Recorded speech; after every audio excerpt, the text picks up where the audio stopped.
మనందరికీ తెలిసిన తిరుపతికి చాలా దగ్గర్లో ఒక చిన్న పల్లెటూర్లో వేల సంవత్సరాలుగా పరిష్కారం దొరకని ఒక రహస్యం దాగి ఉంది.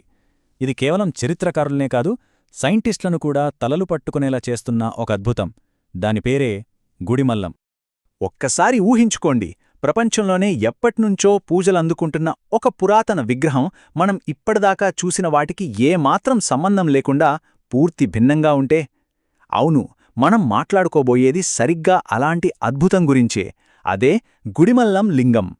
తిరుపతికి జస్ట్ ఓ 25 కిలోమీటర్ల దూరంలో ఉన్న గుడిమల్లం అనే గ్రామంలో ఈ అద్భుతం ఉంది. 5 అడుగుల ఎత్తున్న ఈ శివలింగం క్రీస్తుపూర్వం 2వ శతాబ్దం నుంచి పూజలందుకుంటోంది. అంటే దాదాపు 2300 ఏళ్లుగా. దీని నిర్మాణం, దాని రూపం అన్నీ ఒక అంతుచిక్కని మిస్టరీ. సరే, అసలు ఈ గుడిమల్లం శివలింగానికి అంత ప్రత్యేకతేంటి? మిగతా అన్ని శివలింగాల కన్నా దీన్ని అంత భిన్నంగా మార్చేదేంటో ఇప్పుడు వివరంగా చూద్దాం. దీని రూపం వెనుకున్న రహస్యం మనల్ని ఖచ్చితంగా ఆశ్చర్యపరుస్తుంది. సాధారణంగా మనం గుడికి వెళ్తే శివలింగం ఎలా ఉంటుంది? అది ఒక నైరూప్య రూపం కదా. కానీ గుడిమల్లంలో మాత్రం అలా కాదు. ఇక్కడ లింగం వాస్తవానికి ఒక పురుషాంగమాకారంలో ఉంటుంది. దానిమీద ఒక వేటగాడి రూపంలో ఉన్న శివుడిని చెక్కారు. నిజంగా ప్రపంచంలో ఇలాంటి శివలింగం ఇంకెక్కడా మనకు కనిపించదు. ఇక ఆ విగ్రహం వివరాల్లోకి వెళితే మనకు మరింత ఆశ్చర్యం కలుగుతుంది. ఇక్కడ శివుడు అంటే రుద్రుడు ఒక యక్షుడి భుజాలపై నిల్చుని ఉంటాడు. ఆయన కుడిచేతిలో ఒక గొర్రపిల్ల, ఎడమచేతిలో ఒక చిన్న కమండలం, భుజం మీద ఒక గండ్ర గుడ్డలి. ఇవన్నీ చాలా విచిత్రంగా అనిపిస్తాయి. అన్నింటికన్నా ఆశ్చర్యకరమైన విషయమేంటంటే ఆ విగ్రహానికి యజ్ఞోపవీతం లేదు. ఇది నిజంగా ఆలోచించాల్సిన విషయమే. ఇంతటి అద్భుతం ఇన్ని వందల సంవత్సరాలు మన కళ్ల ముందే ఉన్నా చాలా కాలంపాటు ప్రపంచానికి తెలియకుండా పోయింది. మరి దీన్ని మళ్లీ వెలుగులోకి ఎలా తీసుకొచ్చారో ఇప్పుడు చూద్దాం. దీని వెనుక పురావస్తు శాస్త్రవేత్తల కృషి చాలా ఉంది. దీని చరిత్ర క్రీస్తుపూర్వం 3వ శతాబ్దం నుంచే మొదలవుతుంది. అప్పట్లో ఉజ్జయినిలో దొరికిన కొన్ని రాగి నాణేల మీద సేమ్ ఇలాంటి బొమ్మే కనిపించింది. తర్వాత క్రీస్తుపూర్వం 2వ శతాబ్దంలో ఈ లింగాన్ని గుడిమల్లంలో ప్రతిష్ఠించారు. అప్పుడు గుడి గట్రా ఏమీ లేదు, జస్ట్ ఆరుబయటే ఉండేది. ఇక ఎన్నో వందల సంవత్సరాల తర్వాత 1911లో గోపీనాథరావు అనే ఒక ఆర్కియాలజిస్ట్ దీన్ని కనుక్కొని ప్రపంచానికి పరిచయం చేశారు. ఆ తర్వాత 1973-74లో తవ్వకాలు జరిపితే కాని దీని అసలు వయస్సు, దీని పురాతన నిర్మాణం బయటపడలేదు. సరే, ఇదంతా చరిత్ర. కాని ఈ గుడికి ఒక బలమైన పురాణగాథ కూడా ఉంది. అదే ఈ ఆలయానికి ఆధ్యాత్మిక ప్రాముఖ్యతను ఇచ్చింది. ఆ కథే పరశురాముని పురాణం. పురాణాల ప్రకారం ఏమైందంటే, పరశురాముడు తన తండ్రి మాట మీద తల్లిని చంపేస్తాడు. ఆ పాప పరిహారం కోసం తిరుగుతూ ఇక్కడకొస్తాడు.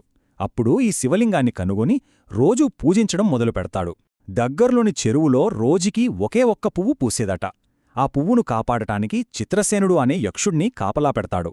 కాని ఒక రాక్షసుడు ఆ పువ్వును దొంగలించటానికి ప్రయత్నిస్తే వాళ్ళిద్దరి మధ్య పెద్ద యుద్ధమే జరుగుతుంది. చివరికి పరమశివుడు ప్రత్యక్షమై వాళ్ల భక్తికి మెచ్చి అందరికీ మోక్షం ప్రసాదిస్తాడు. అందుకే ఈ గుడికి పరశురామేశ్వరాలయం అని కూడా పేరొచ్చింది.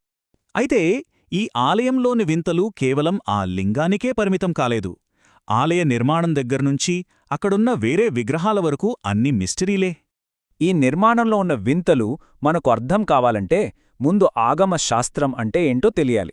సింపుల్గా చెప్పాలంటే హిందూ దేవాలయాలు ఎలా కట్టాలి, ఏ దిక్కున ఏది ఉండాలి అని చెప్పే ఒక రూల్ బుక్ అన్నమాట. అయితే ఇక్కడే ఉందసలు ట్విస్ట్. గుడిమల్లం ఆలయం ఈ ఆగమశాస్త్ర నియమాలను ఏమాత్రం పాటించలేదు. గుడి ప్రధాన ద్వారం తూర్పుకు బదులుగా పడమర వైపు ఉంటుంది. ఆలయం ఆకారం కూడా గజపృష్ఠాకారమంటారు. అంటే ఏనుగు వెనుక భాగంలా ఉంటుంది. అన్నింటికన్నా పెద్ద షాకేంటంటే గర్భగుడి భూమికి 10 అడుగుల లోతులో ఉంటుంది. అసలు ఎందుకిలా కట్టారు? ఇక్కడ వింతలు శివలింగంతోనే ఆగిపోలేదు. ఇక్కడున్న కుమారస్వామి విగ్రహం కూడా చాలా స్పెషల్. ఆయన వాహనం నెమలి, వెనక్కి తిరిగుంటుంది. ఇలాంటిది మనం ఎక్కడా చూసి ఉండం. ఇంకా భారతదేశంలోనే దొరికిన మొట్టమొదటి సూర్య విగ్రహాల్లో ఒకటి ఇక్కడ ఉందని కూడా నమ్ముతారు. అంతేకాదు, సాక్షాత్తు తిరుమలలో ఉన్న వెంకటేశ్వరస్వామి విగ్రహాన్ని అచ్చుగుద్దినట్టుండే విగ్రహం కూడా ఇక్కడుంది. ఇప్పటివరకు మనం చరిత్ర, పురాణాలు, నిర్మాణం గురించి మాట్లాడుకున్నాం. ఇప్పుడు ఈ ఆలయం చుట్టూ ఉన్న సైన్స్కి కూడా అందని కొన్ని వింతల గురించి తెలుసుకుందాం. ఇవి ఈ స్థలం యొక్క మిస్టరీని ఇంకాస్త పెంచుతాయి. 60 సంవత్సరాలు ఈ నెంబర్ బాగా గుర్తుపెట్టుకోండి, ఎందుకంటే ఈ ఆలయంలో ప్రతి 60 ఏళ్లకోసారి ఒక అద్భుతం జరుగుతుంది. కరెక్ట్గా ప్రతి 60 సంవత్సరాలకు ఒకసారి గర్భగుడి ఎక్కడినుంచో వచ్చిన నీళ్లతో పూర్తిగా నిండిపోతుంది. శివలింగం మొత్తం నీళ్లలో మునిగిపోతుంది. కొద్ది రోజుల తర్వాత ఆ నీళ్లు వాటంతట అవే మాయమైపోతాయి. గంగాదేవి వచ్చి శివుణ్ణి కౌగిలించుకుంటుందని అక్కడ వాళ్లు నమ్ముతారు. దీని వెనుక ఉన్న సైన్స్ ఏంటో ఇప్పటికీ ఎవరికీ తెలియదు. ఇంకో విషయమేంటంటే, ఈ గుడికి, శ్రీకాళహస్తి శివాలయానికి మధ్య ఒక రహస్య సురంగమార్గముందని కూడా గట్టిగా నమ్ముతారు. పూర్వకాలంలో పూజారులు దాని ద్వారానే వెళ్లేవారట. కొన్నేళ్ల క్రితం గర్భగుడిలో ఒక పెద్ద అగ్ని ప్రమాదం జరిగింది. అందులో 5గురు చనిపోయారు కూడా. కానీ ఆ విగ్రహానికి చిన్న గీత కూడా పడలేదు. ఎందుకంటే దాన్ని డోలరైట్ అనే ఒక ప్రత్యేకమైన రాయితో చేశారు. ఇది విపరీతమైన వేడిని కూడా తట్టుకోగలదు. ఇంతకీ ఆ రాయికి అంత శక్తి ఎక్కడనించొచ్చింది? ఇక్కడే అసలు కథ మొదలవుతుంది. కొందరి వాదన ప్రకారం ఆ రాయి ఈ భూమి మీదది కాదట. ఎప్పుడో తోకచుక్కలు భూమిని ఢీకొట్టినప్పుడు ఏర్పడిన ఒక ఉల్కా అని వాళ్లు చెప్తారు. ఒకవేళ అదే నిజమైతే మనం ఇన్ని వేల సంవత్సరాలుగా పూజిస్తున్నది ఒక ఏలియన్ ఆబ్జెక్ట్నా? ఈ ప్రశ్నతోనే గుడిమల్లం రహస్యం మనల్ని ఎప్పటికీ వెంటాడుతూనే ఉంటుంది.